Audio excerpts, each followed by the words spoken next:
Hi all, അസ്സാം വലൈക്കും. Welcome back our channel. It's me Aseena Ubaid. ഇന്നിതാ ബാക്കി വന്ന ചോറും ഒരു മുട്ടയും വെച്ചിട്ട് ഒരു കിടിലൻ ബ്രേക്ക്ഫാസ്റ്റിൻ്റെ റെസിപ്പിയാണ് കാണിക്കുന്നത്. അപ്പോൾ ഇതിൻ്റെ മുന്നേ ഞാനൊരു ബ്രേക്ക്ഫാസ്റ്റിൻ്റെ റെസിപ്പി കാണിച്ചിട്ടുണ്ട്. അതിൽ നിന്നും ഒരുപാട് വ്യത്യസ്തമായിട്ടുള്ളൊരു റെസിപ്പിയാണ്. സൂപ്പർ ടേസ്റ്റാണ്, കിടിലനാണ്. അപ്പോൾ എല്ലാവരും ഒന്ന് ട്രൈ ചെയ്ത് നോക്കുക. പിന്നെ പുതിയ ഫ്രണ്ട്സുകൾ ആരെങ്കിലും കാണണമെങ്കിൽ ഒന്ന് സബ്സ്ക്രൈബ് ചെയ്തൊന്ന് സപ്പോർട്ട് ചെയ്യുക. വീഡിയോ ഇഷ്ടമാണെങ്കിൽ വീഡിയോക്ക് ലൈക്കും കൂടി കൊടുക്കുക.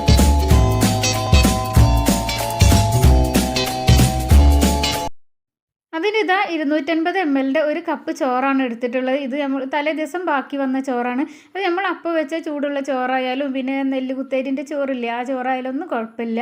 പിന്നെ അതിലേക്ക് ഇതാ ഒരു മുട്ട കൂടി പൊട്ടിച്ച് ഒഴിക്കുന്നുണ്ട്. പിന്നെ ആവശ്യത്തിനുള്ള ഉപ്പ് കൂടി ചേർത്തിട്ട് 2 ടീസ്പൂണ് വെള്ളം മാത്രം. വെള്ളം കൂടി പോകരുത്. വെള്ളം കൂടി പോയിട്ടുണ്ടെങ്കിൽ നമ്മൾക്ക് എടുക്കുന്ന മൈദയുടെ അളവ് കൂടും. അപ്പോൾ കുറച്ച് മാത്രം വെള്ളം ഒഴിച്ചിട്ട് നമ്മൾക്ക് ഇതൊന്ന് നല്ല പോലെ ഒന്ന് അരച്ചെടുക്കാം. സൂപ്പർ ടേസ്റ്റാണ് കേട്ടോ. ഇതാ പൊറാട്ടൻ്റെ അതൊക്കെ അതേ ടേസ്റ്റാണ്. അപ്പം മക്കളൊക്കെ പൊറാട്ടൊക്കെ ചോദിക്കുകയാണെങ്കിൽ നമ്മൾക്ക് പെട്ടെന്ന് ഉണ്ടാക്കി കൊടുക്കാൻ പറ്റിയ ഒരു കിടില ഐറ്റമാണിത്. അപ്പോൾ ഇതാ ഞാൻ ചോറും മുട്ടയൊക്കെ കൂടി മിക്സിയിൽ അടിച്ചെടുത്തിട്ടൊരു വലിയൊരു പാത്രത്തിലേക്ക് മാറ്റിയിട്ടുണ്ട്. ഇപ്പോൾ 2 കപ്പ് മൈദയാണ് ഇപ്പോൾ അതിലേക്ക് ഇട്ട് കൊടുക്കുന്നത്. 250 ml ഒരു കപ്പ് ചോറാണ് എടുത്തത്. അതിന് 250 ml 2 കപ്പ് മൈദയാണ് ഇപ്പോൾ ഇട്ട് കൊടുത്തിട്ട് നല്ല പോലെ കൈ വെച്ചിട്ട് കുഴച്ചെടുക്കുന്നുണ്ട്. ഇപ്പോൾ ഇത് എല്ലാവരും പറയുന്നുണ്ട്, മോള് ലെഫ്റ്റ് ഹാൻഡ് വെച്ചിട്ടാണോ, ലെഫ്റ്റ് ഹാൻഡാണോ മോൾക്ക് 2 കൈയും യൂസ് ചെയ്തുകൂടെ എന്നൊക്കെ കേട്ടോ. അപ്പോൾ ഇത് ലെഫ്റ്റ് ഹാൻഡ് അല്ല, ഫ്രണ്ട് ക്യാമറയാണ്. അതുകൊണ്ടാണ് ലെഫ്റ്റ് ഹാൻഡ് ആയിട്ട് തോന്നുന്നത്. ഇത് റൈറ്റ് ഹാൻഡ് തന്നെയാണ് കേട്ടോ. അപ്പോൾ കുറേ പേര് ഞാനിതിൻ്റെ മുന്നേ ഇതുപോലെ ഈ റെസിപ്പി വേറെ ഒരു ടൈപ്പിൽ ചെയ്തിട്ടുണ്ടായിരുന്നു. അതിൻ്റെ ഇതിൽ കമൻറ്റ് കുറേ പേര് വന്നിട്ടുണ്ടായിരുന്നു, പറഞ്ഞിട്ടുണ്ടായിരുന്നു കേട്ടോ. ഇപ്പോൾ ഇതാ ഞാനിത് നല്ല പോലെ ഒന്ന് കുഴച്ചെടുത്തിട്ടുണ്ട്. ഇനി കുറച്ച് ഓയിൽ നമ്മളെ കയ്യിൽ തടവിയിട്ട് ഒന്നുകൂടി കുഴച്ചെടുക്കാം. പിന്നെ നമ്മൾ കുറച്ച് ഓയിൽ ആക്കി കൊടുത്തിട്ട് അതൊന്നൊരു 5 മിനിറ്റ് ഒന്ന് റെസ്റ്റ് ചെയ്യാൻ വെക്കേണ്ട ആവശ്യമൊന്നുമില്ല. പിന്നെ നമുക്ക് കറി എന്തെങ്കിലും ഒന്ന് ഉണ്ടാക്കിയെടുക്കണമല്ലോ, ആ ടൈമിൽ വേണമെങ്കിൽ നമുക്കൊന്നത് മാറ്റിയേക്കാം. ഇപ്പോൾ അതാ ഞാനൊരു 5 മിനിറ്റ് ഒന്ന് മാറ്റി വെച്ചിട്ട് ഒന്ന് എടുത്ത് നോക്കണ്ട. അപ്പോൾ അതാ നല്ല സോഫ്റ്റ് ആയിട്ടുണ്ടായിരുന്നു. ഇനി ഇത് ഞാൻ 2 ബൗളാക്കിയിട്ടൊന്ന് മാറ്റുന്നുണ്ട്.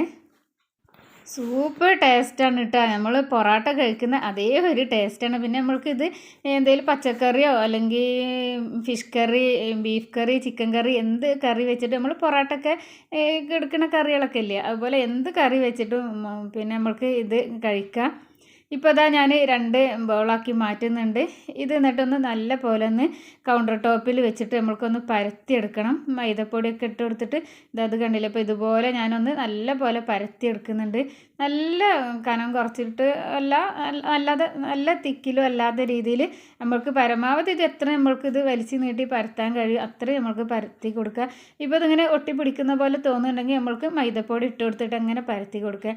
അപ്പോൾ ഇത് വളരെ സിമ്പിളാണ് കേട്ടോ. നമ്മൾക്ക് കണ്ടാലിങ്ങനെ തോന്നും, നമ്മൾ വീഡിയോയിൽ ഇങ്ങനെ കാണിക്കുകയല്ലേ.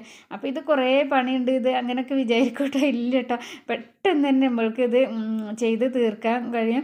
പിന്നെ പരത്താനും ഒക്കെ പെട്ടെന്ന് തന്നെ പരത്തി കഴിയും. ഒരു ബുദ്ധിമുട്ടും ഇല്ല. ചൂടാനും തന്നെ പെട്ടെന്ന് തന്നെ കഴിയും. ഇപ്പോൾ ഇതാ ഞാനിത് നല്ല പോലെ പരത്തിയിട്ടുണ്ട്. ഇനി കുറച്ച് ഓയിലാണ് ഇതിൽ സ്പ്രെഡ് ചെയ്ത് കൊടുക്കുന്നത്. ഓയിൽ ഇതിൻ്റെ എല്ലാ ഭാഗത്തും എത്തുന്ന വിധത്തിൽ നമ്മളൊന്ന് കൈ വെച്ചിട്ട് തന്നെ നല്ല പോലെ ആദ്യം ഒന്ന് സ്പൂൺ കൊണ്ട് ഒഴിച്ചു കൊടുത്തിട്ട് പിന്നെ കൈ വെച്ചിട്ട് നല്ല എല്ലാ ഭാഗത്തും നമ്മൾക്ക് ആ ഓയിലൊന്ന് ആക്കി കൊടുക്കണം. ഇപ്പോൾ ഞാനിതാ എല്ലാ ഭാഗത്തും ഇങ്ങനെ ഓയിലൊന്ന് തേച്ച് കൊടുക്കുന്നുണ്ട്. ഓയിലാവാത്ത ഭാഗത്തൊക്കെ ഞാനിതാ വീണ്ടും ഒഴിച്ചിട്ട് വീണ്ടും ഞാനങ്ങനെ കൈ വെച്ചിട്ട് അങ്ങനെ പരത്തി കൊടുക്കുന്നുണ്ടായിരുന്നു. പിന്നെ ഞാനിതാ കുറച്ച് മൈദപ്പൊടിയാണ് ഇതിലിട്ട് കൊടുക്കുന്നത്. മൈദപ്പൊടി നമ്മൾക്ക് ഇത് പൊറാട്ടൻ്റെ ആ ഒരു ലെയർ കിട്ടാനാണ് നമ്മൾ മൈദപ്പൊടി അതിലിട്ട് കൊടുത്തിട്ടുള്ളത്. കുറച്ച് മൈദപ്പൊടി കൂടി ഇട്ട് കൊടുത്തതിന് ശേഷം ഇത് കണ്ടില്ലേ, ഞാൻ ചുരുട്ടിയെടുക്കുന്ന കാണില്ലേ. അപ്പോൾ ഇതുപോലെ നമ്മൾക്ക് ഇതൊന്നിങ്ങനെ പതുക്കെ ഇങ്ങനെ ചുരുട്ടി കൊണ്ടുവന്ന് എളുപ്പമാണ് കേട്ടോ, ഒരു ബുദ്ധിമുട്ടുമില്ല. പെട്ടെന്ന് തന്നെ ഇങ്ങനെ നമ്മൾക്ക് എടുക്കാൻ കഴിയും. അപ്പോൾ ഇത് കണ്ടില്ലേ. അപ്പോൾ ഇതുപോലെ ഞാനങ്ങനെ ചുരുട്ടി അങ്ങനെ എടുത്തിട്ടുണ്ട്. ഇതായത് നല്ല വൃത്തിയിൽ നല്ല പോലെ തന്നെ ഇതാ കിട്ടിയിട്ടുണ്ട്. അപ്പോൾ ഇതെല്ലാവരും ഒന്ന് ട്രൈ ചെയ്തിട്ട് ഉണ്ടാക്കി നോക്കിയിട്ട് എല്ലാവരും ഒന്ന് കമൻറ്റ് ചെയ്യണം കേട്ടോ. ഞങ്ങൾ ഉണ്ടാക്കി നോക്കി സൂപ്പറായിരുന്നു ആണോ അല്ലേ എന്നൊക്കെ ഉള്ളത്. പിന്നെ ഒരു കത്തി എടുത്തിട്ട് ഇതാ ഞാൻ ഇതുപോലെ ഒന്ന് കട്ട് ചെയ്ത് കൊടുക്കുന്നുണ്ട്. ചെറിയ ചെറിയ പീസാക്കിയിട്ട് നമ്മൾക്ക് എത്ര വലിപ്പം വേണോ അതിനനുസരിച്ചിട്ട് നമ്മൾക്കത് കട്ട് ചെയ്തെടുക്കാം. നമുക്ക് ഈ ഒരു പൊറാട്ടയ്ക്ക് കൂടുതൽ കട്ടി നല്ല വലിപ്പം വേണമെങ്കിൽ ഇതിനേക്കാളും കുറച്ച് വലിപ്പത്തിലെടുക്കുക. ഇല്ലെങ്കിൽ ഇതൊരു പാകത്തിനുള്ളൊരിതാണ് കേട്ടോ ഈ ഒരു വലിപ്പം. അപ്പോൾ ഇതുപോലെ ഞാൻ ഓരോന്നങ്ങനെ ഈ ഒരു വലിപ്പത്തിൽ കട്ട് ചെയ്തെടുത്തിട്ടുണ്ട്. ഈ ഒരു ടൈമിൽ നമ്മളെ വീഡിയോ കാണുന്നവരാരെങ്കിലും ലൈക്ക് ചെയ്യാൻ മറന്നിട്ടുണ്ടെങ്കിൽ ഒന്ന് ഇപ്പോൾ തന്നെ ഒന്ന് ലൈക്ക് ചെയ്യണേ. പുതിയ ഫ്രണ്ട്സുകൾ ആരെങ്കിലും കാണുന്നുണ്ടെങ്കിൽ ഒന്ന് സബ്സ്ക്രൈബും കൂടി ചെയ്തൊന്ന് സപ്പോർട്ട് ചെയ്യണം കേട്ടോ. പിന്നെ വീഡിയോ ഇഷ്ടമാണെങ്കിൽ ഫാമിലിയിലും ഫ്രണ്ട്സുകൾക്കൊക്കെ ഒന്ന് ഷെയർ ചെയ്യുക. ഇപ്പോൾ ഇതാ ഞാനൊരു ആ കട്ട് ചെയ്തതിന് ഒരു പീസ് എടുത്തിട്ട് ഒന്ന് വിരലിൽ വെച്ചിട്ടൊന്ന് ഇങ്ങനെ അമർത്തി കൊടുത്തപ്പോൾ നമ്മൾക്ക് ഇതുപോലെ ഒരു റൗണ്ട് ഷേപ്പിൽ കിട്ടിയിട്ടുണ്ട്.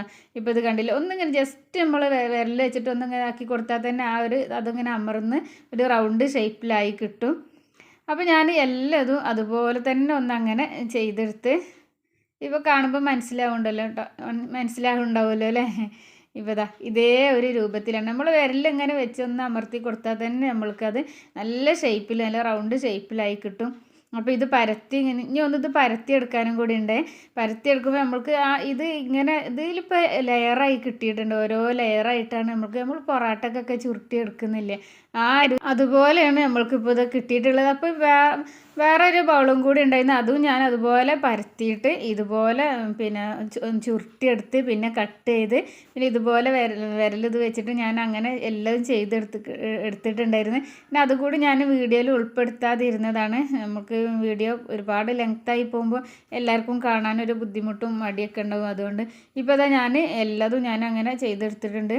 ഇപ്പോൾ ഞാൻ പരത്തി എടുക്കുന്നുണ്ട്. പരത്താൻ ഭയങ്കര എളുപ്പമായിട്ടാണ്, ഒട്ടിപ്പിടിക്കണം അങ്ങനെയൊന്നുമില്ല. അങ്ങനെ ഒട്ടിപ്പിടിക്കുന്ന തോന്നുകയാണെങ്കിൽ കുറച്ച് മൈദപ്പൊടി ഇട്ട് കൊടുത്തിട്ട് ഇങ്ങനെ പരത്തിയെടുക്കുക. ഇപ്പോൾ നമ്മൾക്ക് എളുപ്പത്തിൽ തന്നെ പരത്തിയെടുക്കാൻ കഴിയുന്നുണ്ട്.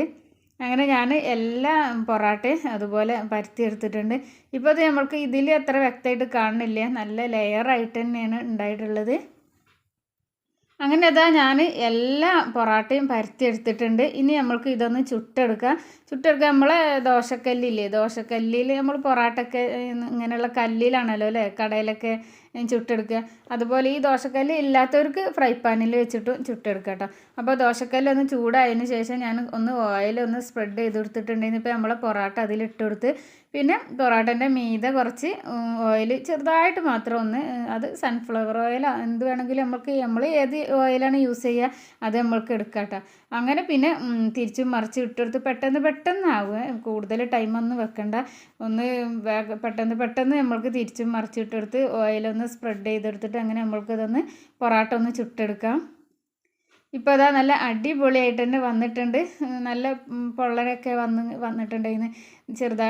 നല്ല പൊള്ളന് വീർത്ത് വരാതെ തന്നെ പൊറാട്ടൻ്റെ ഒക്കെ ആ ഒരു ഇതിൽ അങ്ങനെ തന്നെ ആയിട്ട് കിട്ടിയിട്ടുണ്ട്. അപ്പോൾ ഇത് സൂപ്പർ ടേസ്റ്റാണ്, നല്ല നൈസായിട്ടുള്ള അടിപൊളിയായിരുന്നു കേട്ടോ. എനിക്ക് നല്ല ഇഷ്ടമായിരുന്നു. അപ്പോൾ ഇതിൻ്റെ മുന്നേ ഞാനൊരു ഇതുപോലെ ബാക്കി വന്ന് ചോറിട്ടൊരു വീഡിയോ ചെയ്തിട്ടുണ്ടായിരുന്നു. അത് കാണാത്തവരെല്ലാവരും ഒന്ന് കണ്ടു നോക്കുക. മാഷാ അല്ലാഹ് അൽഹംദുലില്ലാ ആ ഒരു വീഡിയോ നല്ല കുറേ പേര് കണ്ടിട്ടുണ്ട്. കുറേ സബ്സ്ക്രൈബേഴ്സ് നമ്മളെ ഫാമിലിക്ക് വന്നിട്ടുണ്ട്. കുറേ ഫ്രണ്ട്സുകൾ നമ്മളെ ഫാമിലിക്ക് വന്നിട്ടുണ്ട്. ഭയങ്കര സന്തോഷം. എല്ലാവരോടും ഒരുപാട് താങ്ക്സ് ഉണ്ട്. ഇപ്പോൾ ഞാൻ വീണ്ടും ഇങ്ങനെ ഒന്ന് ചുട്ടെടുത്ത് പിന്നെ ഒന്ന് ചട്ടിയിൽ കുറച്ച് ഓയിലൊക്കെ സ്പ്രെഡ് ചെയ്ത് വീണ്ടും ഒരു പൊറാട്ട കൂടി ഇട്ട് കൊടുത്തിട്ടുണ്ട്. അങ്ങനെ ഞാൻ എല്ലാ പൊറാട്ടയും അങ്ങനെ തന്നെ ചുട്ടെടുത്തിട്ടുണ്ടായിരുന്നു. ഇതിവിടെ മക്കൾക്കൊക്കെ നല്ല ഇഷ്ടമായിട്ടുണ്ടായിരുന്നു കേട്ടോ. മോനക്കൊന്നും അങ്ങനെ കൂടുതലൊന്നും ഇഷ്ടമാവാത്ത ഒരാളാണ്, അവനക്കൊക്കെ ഇത് നല്ല ഇഷ്ടമായിട്ടുണ്ടായിരുന്നു. അപ്പോൾ ഞാൻ എല്ലാതും അങ്ങനെ ചുട്ടെടുത്ത് പിന്നെ നമ്മളത് പൊറാട്ടൊക്കെ കടയിൽ നിന്ന് വാങ്ങണ പൊറാട്ട നമ്മളിങ്ങനെ ഒന്ന് അടിച്ചെടുക്കുമല്ലോ അല്ലേ. അപ്പോൾ അങ്ങനെയാണല്ലോ അവർ കടയിൽ നിന്ന് നമ്മൾക്ക് തരാം. നമ്മൾ വീട്ടിൽ പൊറാട്ട ഉണ്ടാക്കുകയാണെങ്കിലും അങ്ങനെ തന്നെ. അപ്പോൾ അതുപോലെ ഇതുപോലെ നല്ലപോലെ അടിച്ചെടുക്കുന്നുണ്ട്. ഇപ്പോൾ അടിച്ചെടുത്ത് പൊറാട്ട ഒന്നുകൂടി സോഫ്റ്റ് ആയിട്ടുണ്ടായിരുന്നു. നല്ല ലെയറൊക്കെ ആയിട്ട് നല്ല സോഫ്റ്റായിട്ട് തന്നെ കിട്ടിയിട്ടുണ്ടായിരുന്നു.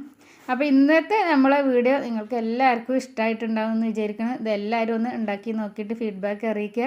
പിന്നെ ഞാൻ ഇതുപോലെ കുറേ എൻ്റെ വീഡിയോ ബ്രേക്ക്ഫാസ്റ്റിൻ്റെ റെസിപ്പികളൊക്കെ ഇട്ടിട്ടുണ്ട്. അപ്പോൾ കാണാത്തവരെല്ലാവരും ഒന്ന് കണ്ടു നോക്കുക. ഇപ്പോൾ നമ്മളെ പൊറാട്ട ബാക്കി വന്ന് ചോറ് കൊണ്ട് ഉണ്ടാക്കിയ പൊറാട്ട അടിപൊളിയായിട്ട് കിട്ടിയിട്ടുണ്ട്. അപ്പോൾ ഇന്നത്തെ വീഡിയോ ഇത്രയൊക്കെ ഉള്ളൂ. ഇൻഷാ അല്ലാഹ് അടുത്ത നല്ലൊരു വീഡിയോ ആയിട്ട് വരും. അതുവരേക്കും എല്ലാവർക്കും അസ്സലാമു അലൈക്കും. Thanks for watching. ബൈ.